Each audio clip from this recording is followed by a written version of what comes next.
Of the next round comes two new sites, covercrimson.com and thebarnauburn.com. Two team sites with the same excitement and information-driven content that you get every day on the next round. Live daily shows, recorded shows, free of charge, plus premium content with insider information starting at just $1. And it's the perfect gift for the Alabama or Auburn fan in your family. Covercrimson.com or thebarnauburn.com. Sign up today.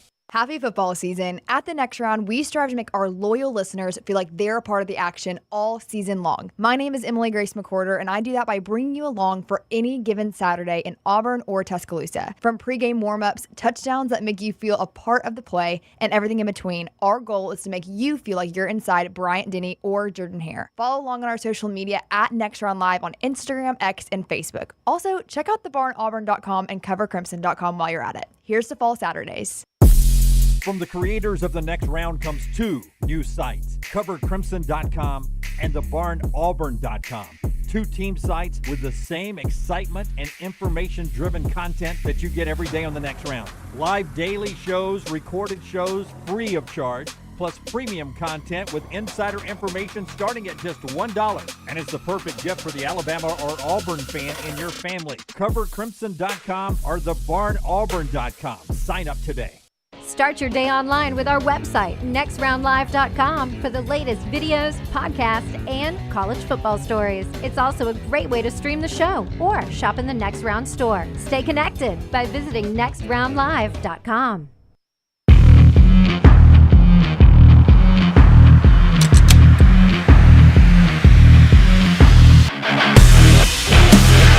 Hey, a special Thursday edition of Unlocked brought to you by mybookie.ag. Remember, very important, put in that code next round. They're going to double your initial deposit. Winning season is here. It's in full effect, and you can do it with our friends at mybookie.ag. We are now joined by the one and only Connor O'Gara from Saturday Down South to talk a little college football. CJ O'Gara at the X, host of Saturday Down South, that pod, and we love his college football passion and knowledge. Welcome to Unlocked. You probably didn't even know we do a podcast called Unlocked. Typically with Brock Hewitt every Monday from Fox. He had some travel issues, so we went to the next best guy. You know, I'll take being the understudy to Brock Hewitt any day of the week. His NFL prowess a little bit different than mine. I have watched NFL football. He has played NFL football, but I'd like to think that my role as a backup high school catcher will serve me well in this backup role. So excited to be here today. Do you love the, I forgot what, and this is so funny. There's so many commercials out there. Like I'll see like some of the people in the commercials, but I don't even know what the product is. And one of them is Josh Dobbs. It's the backup quarterbacks, Case Keenum. Like, I don't know what the product is, but it is fun watching those backup quarterbacks get, endorsement deals to come in and basically own the fact that they are a backup quarterback. Is that Geico? I feel like that's maybe some sort of Geico. It's, we got to call on the backup to be able to get this task done. Case Keenum, Josh Dobbs. But it's a good reminder. We need backups in life. I always say all the time, I talk about on the Saturday Down South podcast, like I'm a beta. You know, there are alpha personalities. I'm a beta personality. We need betas to make the world go round. We just do. We need backups to make the world go round. And if backups aren't in existence, I mean, Lord knows there are plenty of college teams that needed a backup quarterback this year. Maybe Tennessee going to need a backup quarterback, keep the playoff hopes alive, TBD on that. But backups, we are a rare breed, but we should be celebrated just like those Josh Dobbs, Case Keenums of the world. It is all about balance. So we will start with backups. Instead of starting with the Power Four, let's start with the Group 5. Boise, they will tell you, is the best Group 5 team. Who is the team that you believe, if you could take one team, and we'll go Gladiator because we talked about Gladiator and Gladiator 2 today, one team in the Coliseum to defend, to fight for your death, who would that team be right now, Group 5-wise? Would it be Boise? Yeah, I think it would be. I mean, Ashton Genty's he's a cheat code. It's unreal. And I think it's a really interesting spot this weekend with San Jose State. If you're looking at that line, it's like a 13.5 point spread. That was my lock of the week, which I have turned into fade of the week because I've missed it so many times. But Ashton Genty, if he gets to New York, it'll be because of how he has established himself in the fourth quarter of these games. in the fourth quarter, to have a running back that gets the volume that he does, that leads the country in fourth quarter rushing yards. He's got like 496 fourth quarter rushing yards this year, 9 rushing touchdowns in the fourth quarter alone. And to do the things that he does with that volume, it's remarkable. And so, yeah, Boise State is kind of that team. You know, you always kind of look at who's got that difference maker at the group of 5 level, the guy that you look at and say, that guy could play anywhere in the country, no questions asked. The fact that he did it against Oregon and they played a really competitive game, when at the time we're asking all these questions, what's wrong with Oregon? They're not built in the trenches. Ashton Jency just ran all over him. Well, looking back, it's kind of just a really good strength-on-strength matchup. So there are other candidates. I think Army's going to be part of that, TBD, how that goes against Notre Dame. But for my money, yeah, it's hard not to put that faith in Boise. Well, look, and Boise beat Washington State, a one-loss Washington State team that is currently 18th in the polls. They beat them by 21. They go to Autzen. They lose that game against Oregon, where Oregon had 2 kick returns, I think. They lose it by 3. But I'm going to go a different route. I am going to say Tulane and John Summerall in year 1. They've won 7 consecutive games. Darian Mensah is a freshman quarterback that leads the American right now in passing efficiency. The defense is getting better and better. They've outscored their past 7 opponents, 312 to 119. The problem for Tulane is you scheduled out of conference Oklahoma and Kansas State early. I think they could beat both of those teams right now. The Kansas State game went down to the wire. Pick 6 kind of took it off the rails against Oklahoma and Norman. But I would love to see Tulane and Boise on a neutral site. Tulane is one of those teams that is kicking itself that the 12-team playoff didn't exist last year, the year before. Oh, yeah. Because of how built they were for it, and they would have been an awesome team to represent. Obviously, we saw the way that it played out in the bowl game against Caleb Williams and that USC team, but just a team that has consistently established itself and now doing it with a different coach and a very well-respected coach in John Summerall. I know Kentucky fans are kind of hoping that he's the coach in waiting if and when Mark Stoops decides to call it a career. TBD on when that will be, according to him. No chance of it happening at the end of this season. But yeah, I think Tulane has a really good case to be considered the best group of 5 team. And there are Oklahoma fans who are wondering, how did we beat Tulane? Because Oklahoma, the way that it's played out this year, they certainly have not looked the part, at least not in the way that they hoped they would in this first year in the SEC. Connor O'Gara, Saturday Down South, hanging out with us right here on Unlocked. It is always brought to you by our friends at mybookie.ag. We've got the Tyson Paul fight coming up on Friday night. You can wager right there at mybookie.ag. Sides, totals, player props, everything's available 24/7. And very important, mention next round, they're going to double your initial deposit. So there was college football playoff rankings outrage in poll number 2. We all know this will shake its way out. What was your biggest takeaway from what we saw on Tuesday night?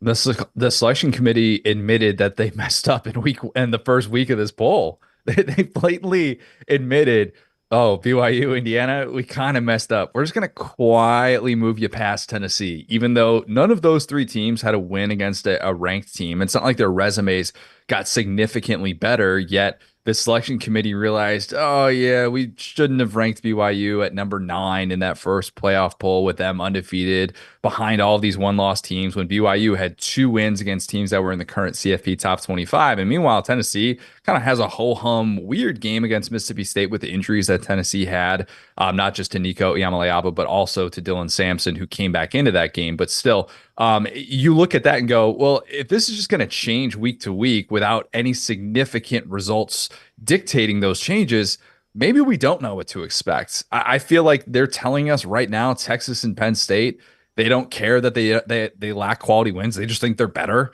And that just kind of makes all of this feel like it's very much up in the air and open for interpretation. And if I'm a Tennessee fan, I'm worried that sort of logic means they won't give Tennessee the benefit of the doubt if they're 10-2 and Alabama's 10-2. And Tennessee has the head-to-head, but Alabama has 4 wins against the current CFP top 25, whereas Tennessee just has that 1. So my takeaway was the selection committee is a bit all over the place, and I don't even think they know what they're doing yet. Well, look, and I agree with you because BYU and Indiana arguably played their worst games of the year. BYU lucky to survive the Holy War. Indiana got it done with defense in a 1-possession game against Michigan.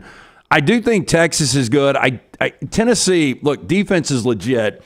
Nico, questionable, more than likely will play based on what this number in Vegas has done. It's gone back down to 10. But the fact of the matter is they haven't beaten Georgia since 2016. I don't know if you remember that game. I was actually in Athens. Power went out. Nobody knew what happened on that Hail Mary where Tennessee walked it off against then Jacob Eason and the Georgia Bulldogs. But over the last 7 matchups, 7 straight losses by an average of almost 27 points per game. LT, think about this. So Dobbs nail boot, iconic play in SEC lore, famous play, right? If you had told Georgia fans walking out of that stadium that day, hey, guys, 7 consecutive years after this one, you're going to be good. Not only will you be good and will you beat Tennessee in every one of those years, but Tennessee won't even be in a 1-score game in the fourth quarter against Georgia in that stretch. How about these 3 matchups that Josh Heupel has had against Kirby Smart? You think, all right, Josh Heupel's done some great things, and he absolutely has at Tennessee, and they are in so much better shape than they were with Jeremy Pruitt and Butch Jones and Dooley. Like, it's not even funny. But the thing that you could say, like, hey, eventually this would ideally turn around. Maybe this is the year that happens. Josh Heupel in all 3 of those games has endured a 53-minute stretch between touchdowns. For an offensive-minded head coach, that ain't great. And this year against this Georgia team, which we believe could be more vulnerable than any team they've had at least since 2020, maybe since 2016 when Dobbs nail boot happened, can you get over the hump? Can you knock out this Georgia team, which, by the way, hasn't lost on consecutive Saturdays in the regular season since Dobbs nail boot 2016?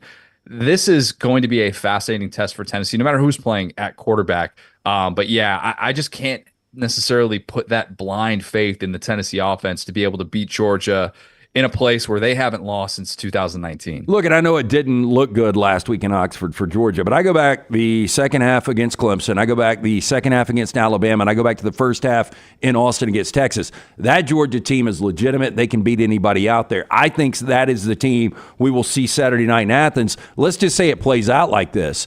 And now Tennessee's lost 7 consecutive by almost 27 points to Georgia. If they were to lose this game by 27 points and back to your Tennessee at 10-2, does Tennessee get in with a loss to Arkansas and getting blown out to Georgia?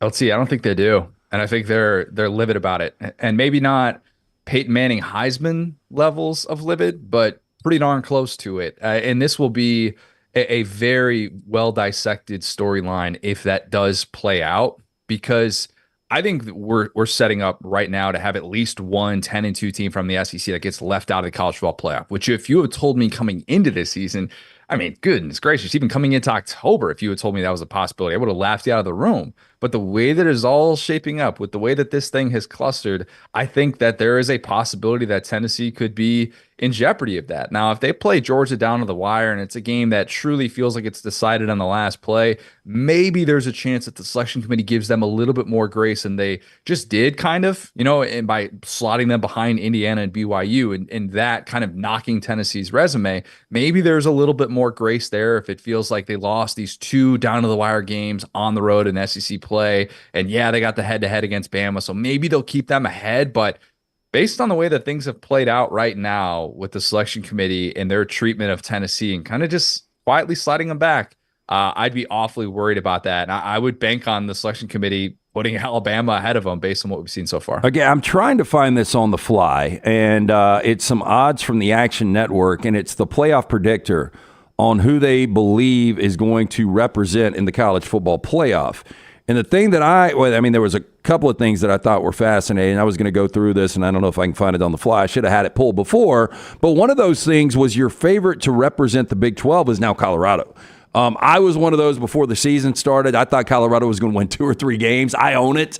I was completely wrong. I knew Shedeur was good. I knew Travis was good. I knew there was sizzle when it came to Deion. I just didn't see it playing out like this. I will say I thought the Big 12 would be much more balanced. I thought it would be better than it is this year. But this Colorado team, the defense is allowing 100 fewer yards per game than last year. They believe they can win, which is half the battle sometimes.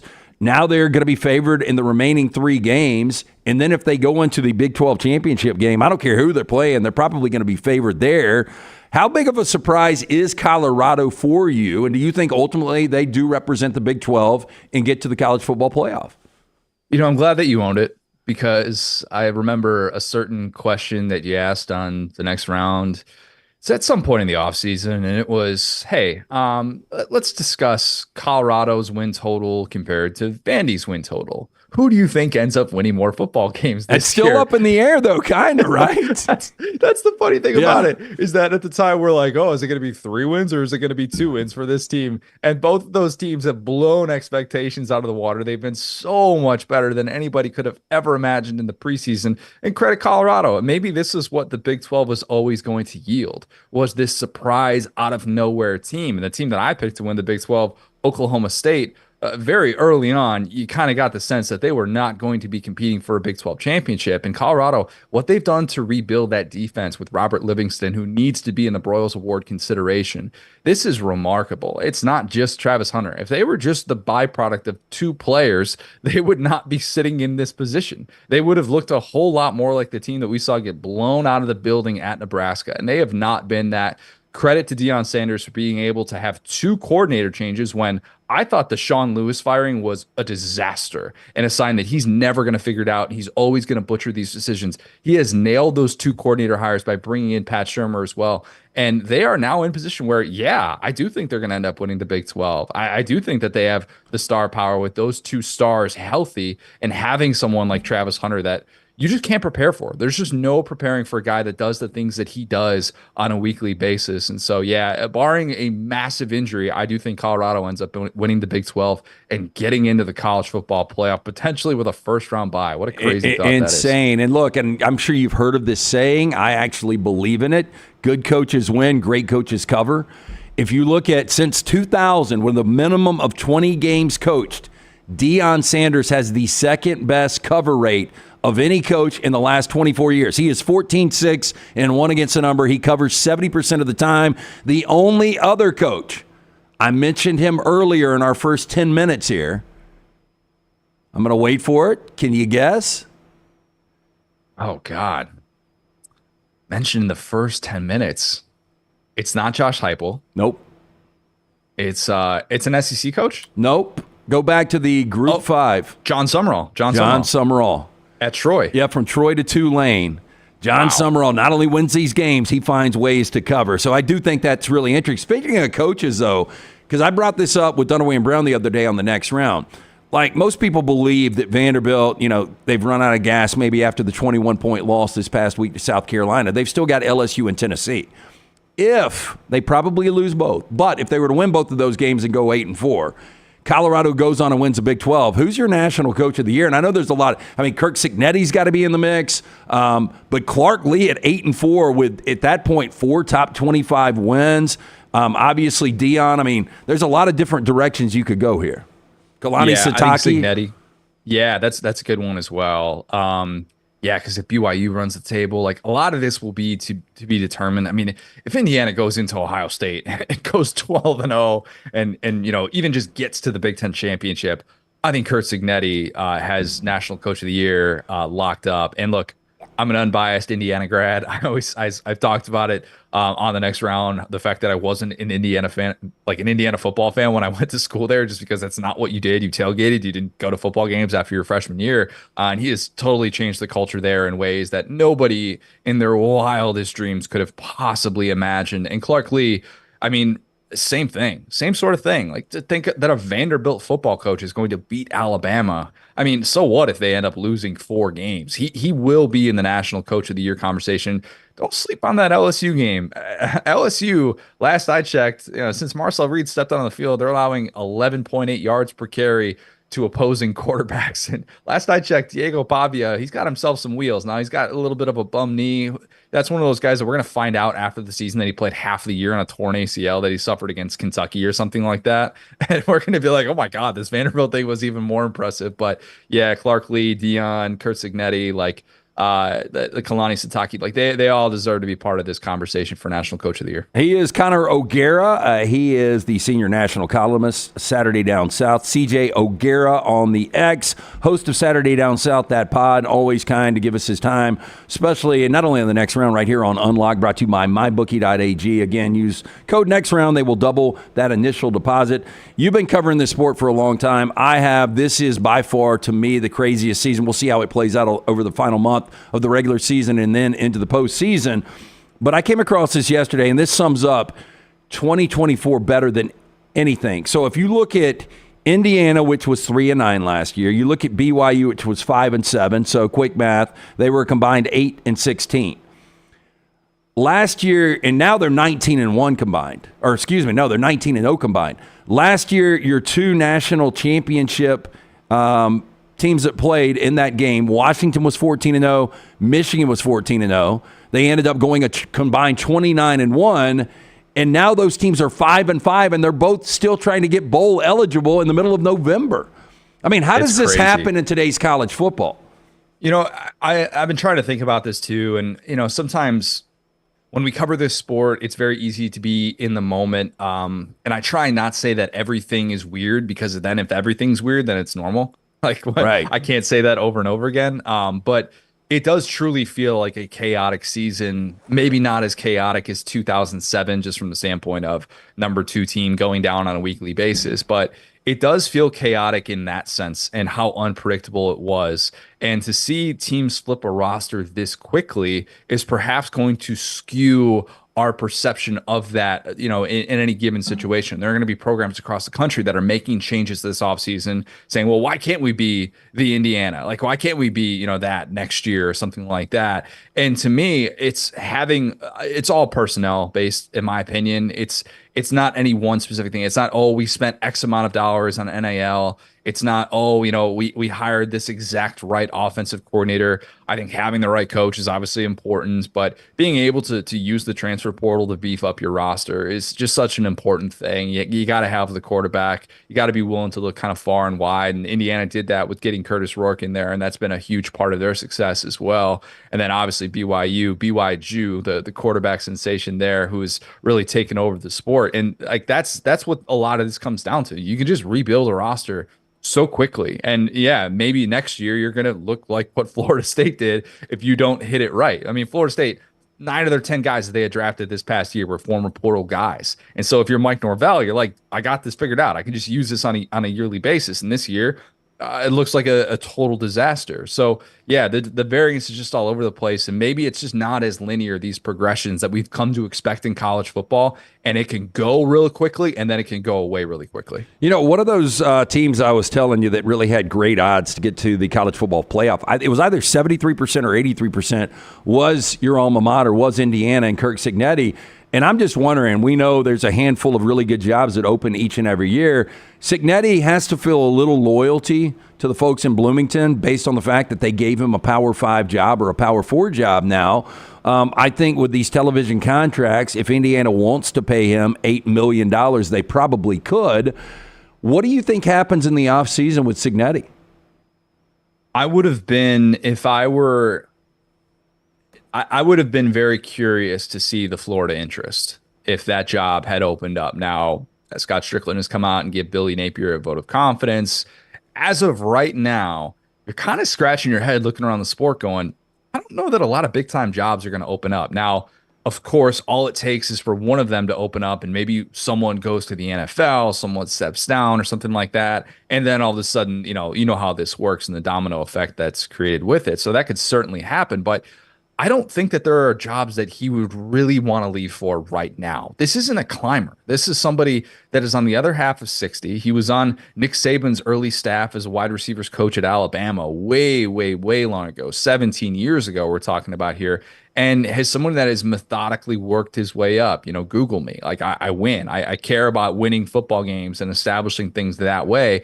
Now, does that mean he will stay at Indiana forever? No, and Indiana fans know that, and there's no such thing as a lifelong coach. But, could this be someone that at least stays there for 2 or 3 years? I think that it's trending more so in that direction. Once upon a time, we thought Matt Campbell was going to be one of those guys where he's like at Iowa State for 2 years and then he's gone. And you look up and Matt Campbell's still at a job like that, and you're kind of going, well, that's surprising. We talk about Lane Kiffin leaving every single year. Lane Kiffin look like he's leaving Ole Miss anytime soon? Like, it just kind of depends on what the market dictates. And obviously, I do think that he's got better things in his future probably than Indiana football. But you're right. They can afford to pay him. They just paid Tom Allen like $20 million to go away. Indiana football paying a buyout that rich is just kind of an insane thought. So, yeah, I think that he will probably end up going somewhere else, but maybe it's not this year. Okay, I have found this, and it's from betonline.ag, so I do want to give them a little credit for it. They've got 13 teams that are either even money or minus, and it gets significant on the money line on where they're going on here to actually make the college football playoffs. So I just want to ask you about a couple of these. Obviously, Ohio State and Oregon are both minus 4,000. They're going on, and they're saying both these teams are in, which I agree with, and I'm sure you do as well. They're saying a 98% chance to reach the postseason. Texas, minus 1,800, 95% chance. Penn State, minus 900, a 90% chance. Let me ask you about this Penn State scenario. Going to Minneapolis, and look, these are games James Franklin typically wins. But Max Brosmer, I thought, was one of the worst quarterbacks in September. He's gotten a little bit better. Darius Taylor is a guy that can run the football. They yuck up games just enough to make them interesting. If they were to catch their second loss against Minnesota, then their best win might be about against a 5 or 6 loss USC team where they were down 14 in the second half. Could Penn State pull a Tennessee at 10-2 and not get in?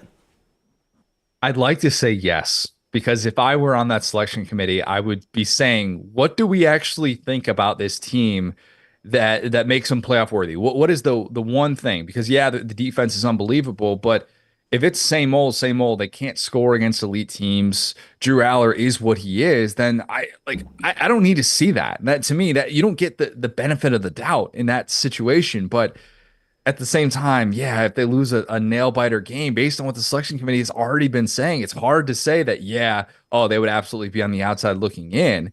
Texas, kind of same thing. If they play competitively against A&M, Kyle Field, I don't think Texas is going to drop out of it. I think that's why the selection committee is sitting there like not willing to move them off, even as their resumes kind of lack those quality wins. So I do think that's very much a possibility that Penn State can lose that game at Minnesota that everybody seems to be overlooking. That's not a fun place to go and play. No, I would list it right now. I haven't seen an early number. I think Penn State will be a 7-point favorite. So, it's not out of the realm of possibility that Minnesota pulls that upset. Dude, and trust me, Penn State fans do not want to see James Franklin in a close game with the season on the line. They do not, because he'll find a way to blow that. And all of a sudden, this playoff path that looked so obvious will just not be there maybe. But I would still probably tend to say that Penn State is going to have one more loss to be able to give, even at 10-2 without necessarily that quality. Maybe the Illinois win is considered the best. They could end up going like 8-4 or something like that. Maybe. But, look, it's not good. Vegas believes they've got a 90% chance, so they've pretty much booked them in. 2 teams right behind Penn State, both interesting. Georgia minus 500, an 83.3% chance to get in. The way I look at this, Georgia should win this weekend. They should beat Georgia Tech. 10-2 based on the fact that they got snubbed by the belief of, look, they were one of the 4 best teams in college football last year, and they weren't the college football playoff. So I think 10-2 would definitely get them in. 10-2 gets them in. I don't think 9-3 does. I agree. The way that they lost against Ole Miss just changed it. Because going into that game, I was saying I kind of think they could be 9-3 and still get into the playoff. But then you see how inept they look on offense, and the fact that their offensive line was just overwhelmed. There was no eye test for Georgia that worked by day's end. There's no way the selection committee watched anything that happened after those first 2 series and thought, Georgia, really, I know they lost this game, but they're still a really good team. They look totally dysfunctional.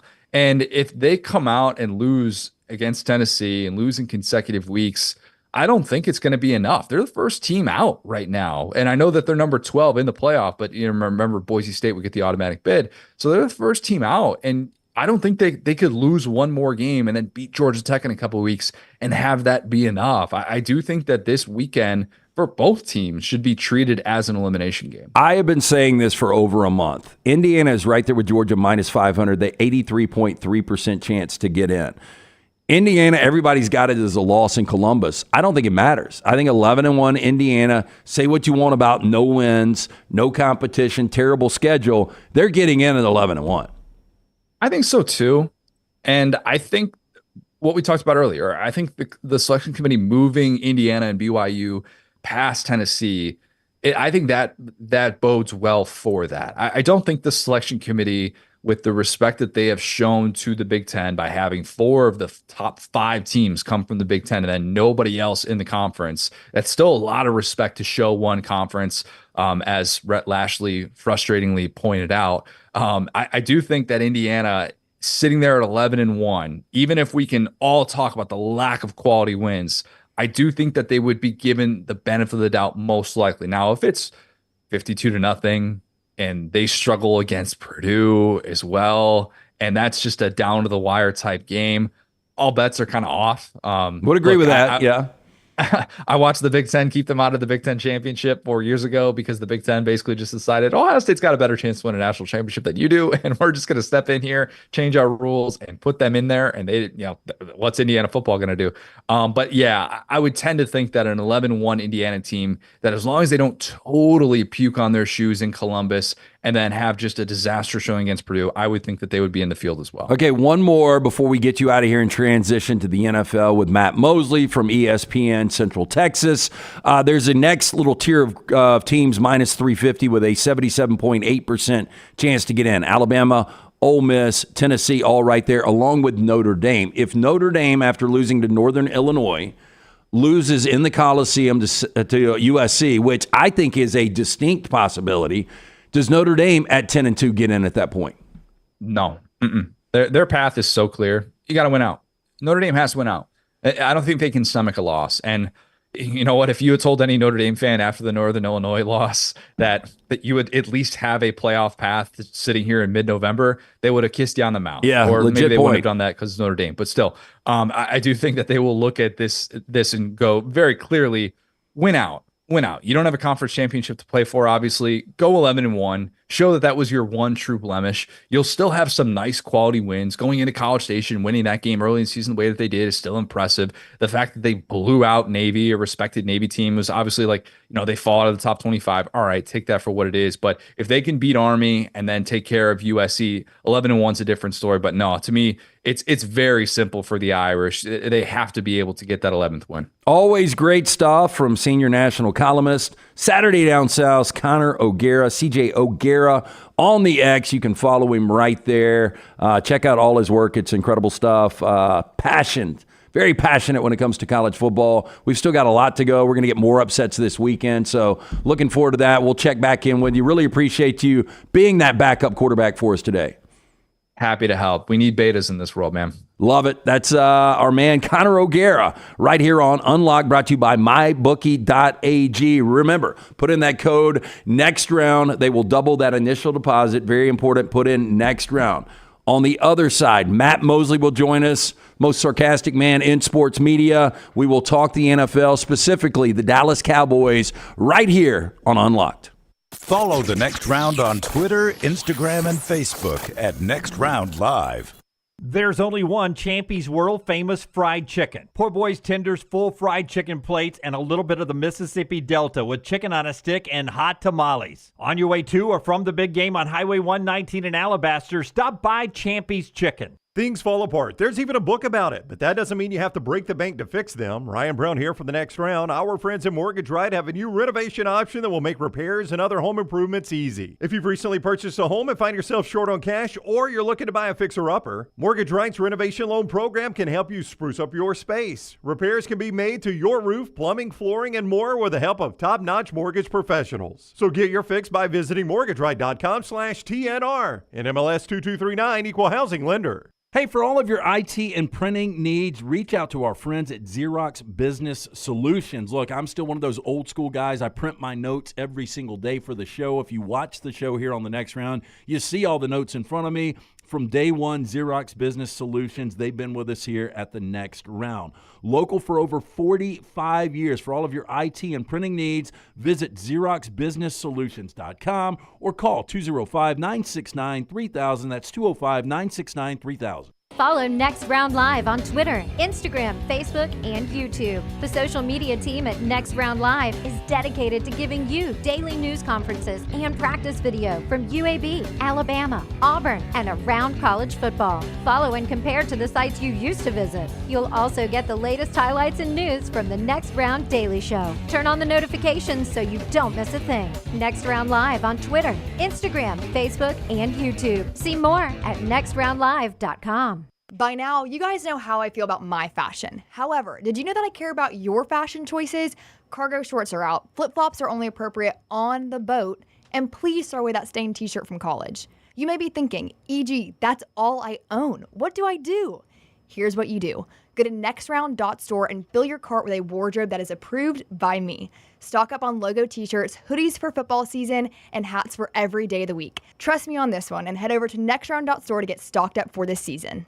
Just because you've quit going to the gym, it doesn't mean that you have to quit gym altogether. Dunaway, that is. With our Next Round podcasts open 24/7, 365, you can access gym anytime you'd like. While you may have done away with your treadmill routine, our version of Dunaway is standing by ready to get you back to your absolute best. Find all that lovely Jimmy D-led content on Spotify, Apple Podcasts, Google Podcasts, and in the podcast section of nextroundlive.com. This message is sponsored by Jimmy Crypto Inc. and Jimmy Crypto for President. From the creators of The Next Round comes two new sites, covercrimson.com and thebarnauburn.com. Two team sites with the same excitement and information-driven content that you get every day on The Next Round. Live daily shows, recorded shows, free of charge, plus premium content with insider information starting at just $1. And it's the perfect gift for the Alabama or Auburn fan in your family. Covercrimson.com or thebarnauburn.com. Sign up today. Happy football season. At the Next Round, we strive to make our loyal listeners feel like they're a part of the action all season long. My name is Emily Grace McWhorter, and I do that by bringing you along for any given Saturday in Auburn or Tuscaloosa. From pregame warm-ups, touchdowns that make you feel a part of the play, and everything in between, our goal is to make you feel like you're inside Bryant-Denny or Jordan-Hare. Follow along on our social media at Next Round Live on Instagram, X, and Facebook. Also, check out thebarnauburn.com and covercrimson.com while you're at it. Here's to fall Saturdays. Take TNR on the go with a podcast built for your satisfaction. Miss Hour 1? Find it in podcast form. Miss Hour 2? Stream it now. Miss Hour 3? Download it for later. Miss Hour 4? Well, just know it's never coming back. Listen to TNR wherever you find podcasts.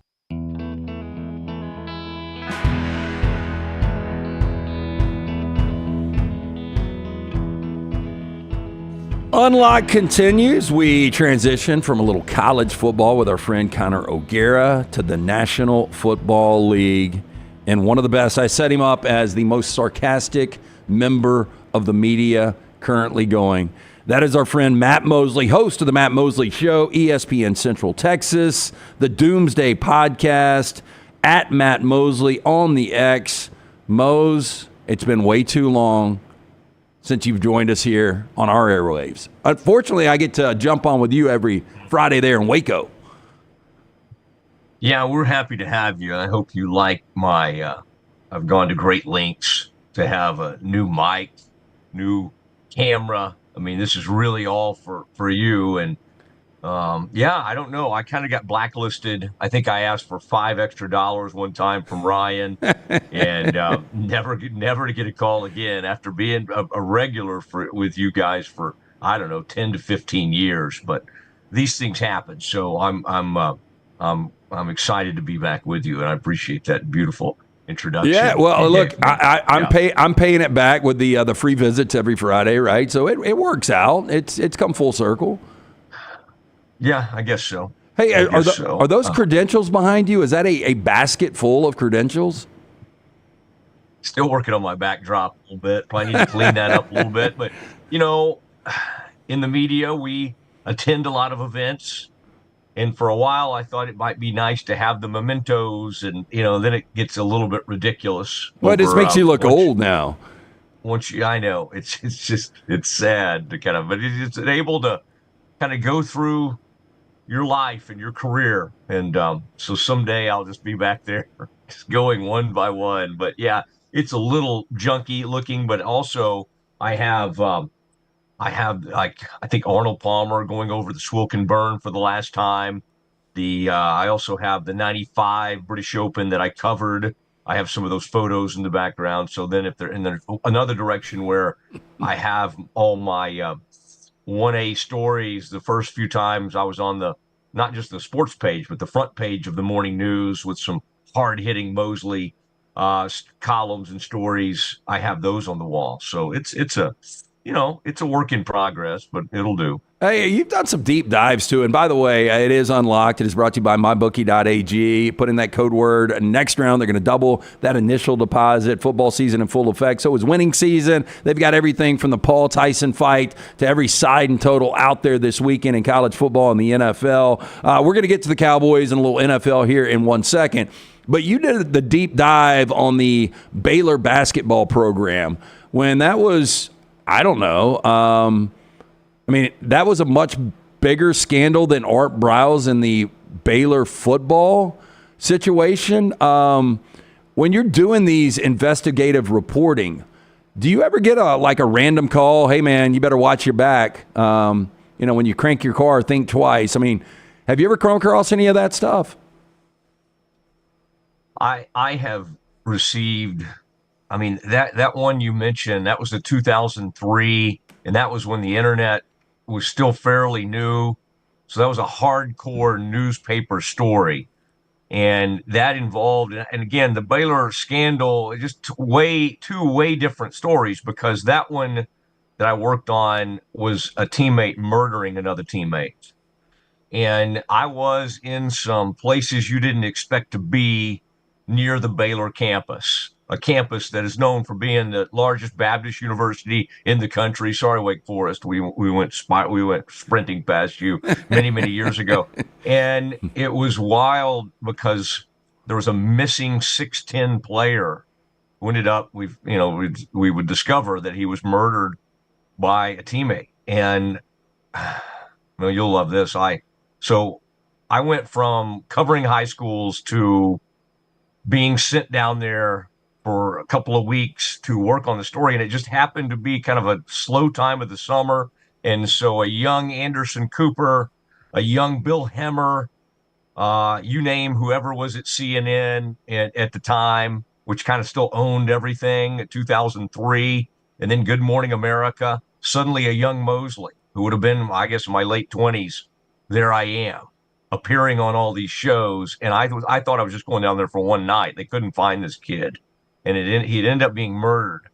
And so, yeah, I was on the phone with all these shadowy characters who sort of knew things, and I had to decide what they really knew. And at some point, it's like, is this guy still alive? And it turned out he wasn't. And then in old school newspaper form, I happened to have a professor, one of my buddies that was a professor, who also had both the murderer and the victim of the murder in his classroom. And he is the one who helped me land the national scoop back when you could still have something like that.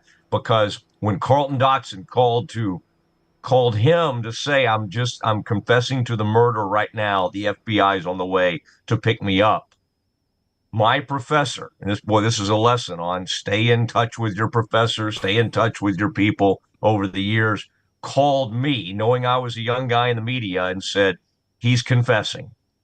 And then, Lance, that next day, every newspaper in the country, Boston Globe, New York Times, every one of the big ones, Washington Post, they all ran the Mosley story, and that he had, in fact, confessed to the FBI. So, yeah, those are, and that was an interesting, too, in typical Mosley fashion. My phone had run out of juice. I had a flip phone at the time. I didn't have a charger.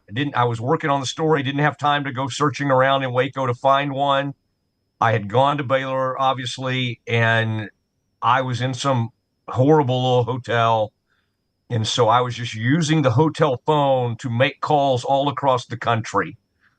And so that was a rough hotel. So my editor at the Morning News, it was back when the Morning News was still like a big deal. And they said I could go to a nicer hotel.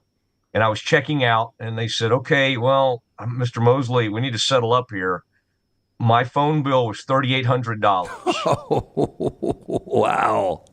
And I thought my career was going to end right then. But fortunately, Dave Smith, who was a legendary sports editor at the Morning News, I had done a good enough job on the story. He said, that's fine. And now, of course, you'd be fired. I mean, they wouldn't even spend $3,800 on a high school reporter for a year. I love the fact that you got the good scoop, and they're like, you know what, we're going to upgrade you. We're going to take you from a motel where you're scooping ice, out of the ice outside, and then we're going to put you into a 3-star hotel. They probably upgraded you to a Hampton Inn. It was a Marriott Courtyard, and it was like getting put in, whatever, the most gorgeous. It was the Ritz-Carlton in Maui, whatever you want to say. That was a tremendous upgrade for me. But I'll never forget Dave Bliss, who ended up, he was part of the scandal. He tried to pin drugs on a dead kid. But at the time, we didn't know that, of course. And I couldn't track down Dave Bliss. He was kind of in hiding. He was only talking to one man, and it was Andy Katz, who had covered him at New Mexico. And in an old school fashion, the sports editor at the Dallas Morning News, Dave Smith, called, I guess he knew Dave, so he called Baylor. And he said, if you don't get Dave Bliss on the phone with Matt Mosley right now, we'll never cover another game. We'll never cover another Baylor game. It was like very, I don't know if he said exactly that, but it was an old school, and he was powerful enough still to make that call. He was very upset that Dave Bliss would talk to Andy Katz and not talk to the young Mosley. That's an incredible story. And we got to do a deeper dive on that one day. I know I've hijacked our entire NFL talk here on Unlocked, brought to you by mybookie.ag, code word next round. We're talking to Matt Mosley, host of the Matt Mosley Show, ESPN Central Texas. The 4:30-ish segment on Fridays, probably if you want to tune in, is probably the quality, kind of the coup de grace of his week. So make sure you check that out. I'm going to transition to the Dallas Cowboys, who you've got a long, long history with. Is this right? Have they really trailed by 20-plus in 5 straight home games?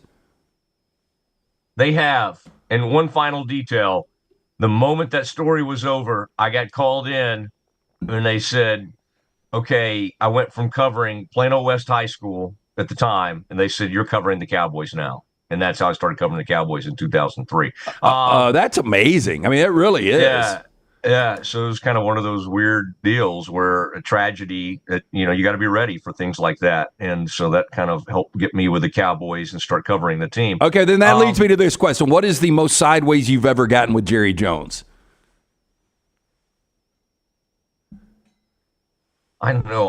They used to call me and say things like, Matt, whatever I would write, they'd say, whatever they say, Jerry, it was as I was a young reporter, Jerry could really help you. And that was their way of like acting like I shouldn't write whatever I was writing. And I would always be like, I don't want his help. Now that 20 years later, I'm like, I maybe could use his help. I would, if Jerry wants to do, but it was an interesting way. That was almost like kind of a Godfather, like, it's like, Mr. Jones could help you. And so there would be things that would get under his skin. I made this point recently. One thing that he hates, there's 2 things that the glare that comes through that affected the Cowboys in that last game.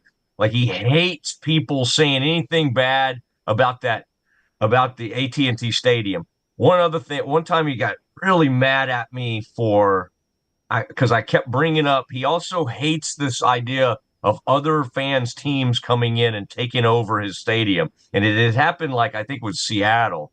And I really went in on him. I'm like, what is that like, Jerry? I mean, you got this brand new, gorgeous stadium, and you've got the Seahawks fans taking it over. And, man, that sent him to a bad place. But to his credit, man, he's like a cornerback.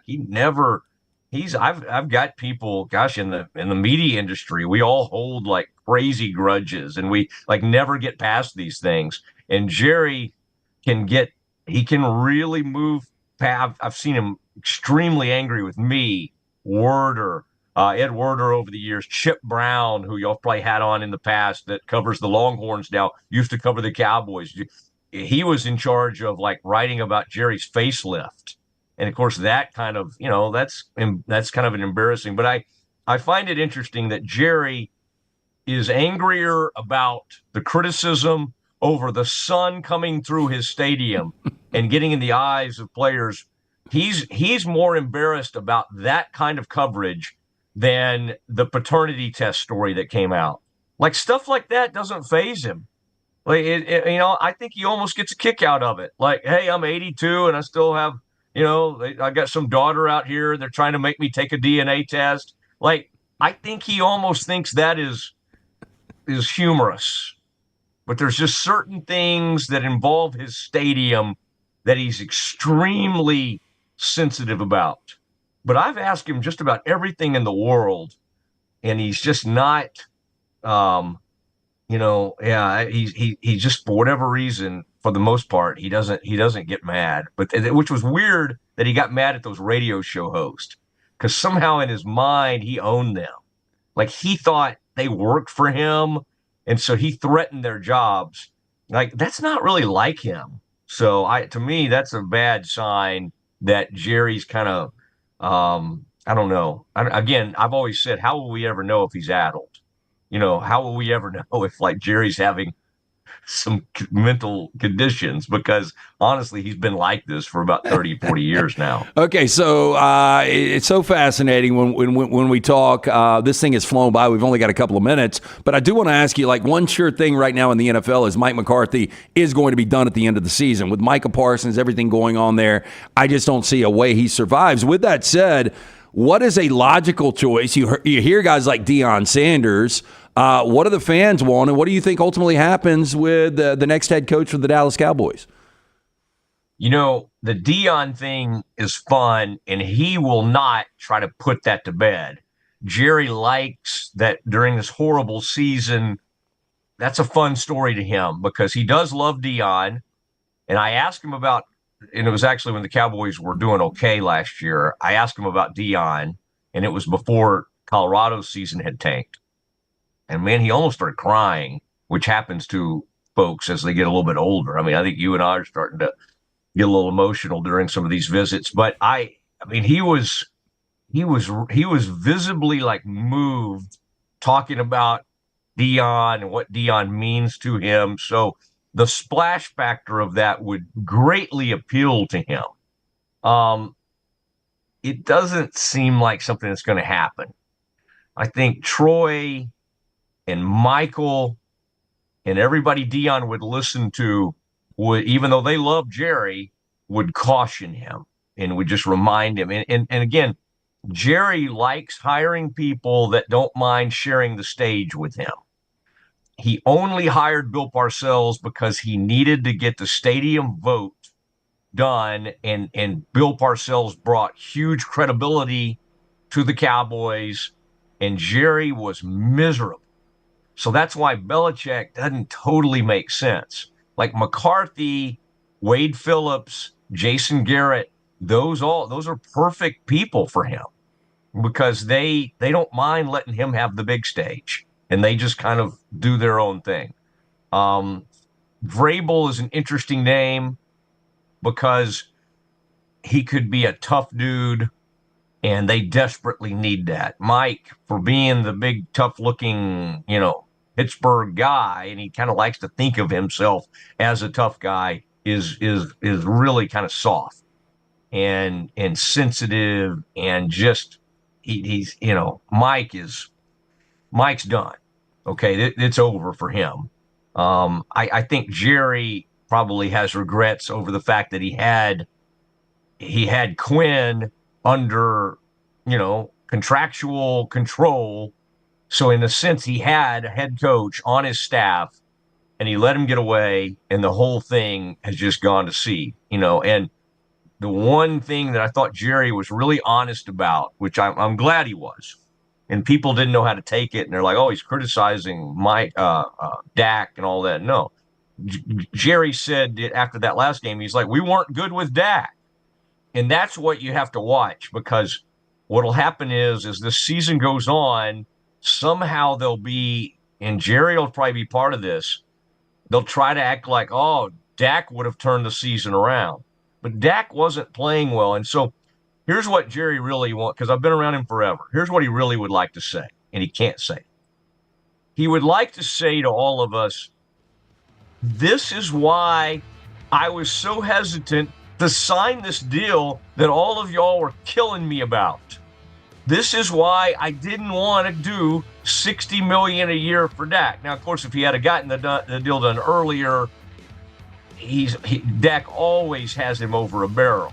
Even during like huge injuries, when he signed the previous deal, it was after Dak had some other horrible injury, and Dak completely had him over the barrel. So that's Jerry's fault for letting that happen. But I just promise you, I know him well enough to say that what Jerry, if we could get the true Jerry meter on, if we could get the true, this is what's going on inside his head. He almost in a weird way feels vindicated that he waited to get this deal done, because the truth of the matter is he didn't totally trust this quarterback. We got to jump. Time's up, Mosley. Fascinating stuff. I hate that the time's up, but really appreciate it. Matt Mosley, host of the Matt Mosley Show right here on Unlock, brought to you by mybookie.ag. Give us a thumbs up, like, subscribe. We appreciate it. Great stuff. All right, man. The time you're better than me about time. Okay. It was good. It was good to visit with you. Enjoyed it. Man, love those drinks over there that you have access to. Come up anytime. Wonderful. Yeah. We'll see you, Mosley. Be good. All my best.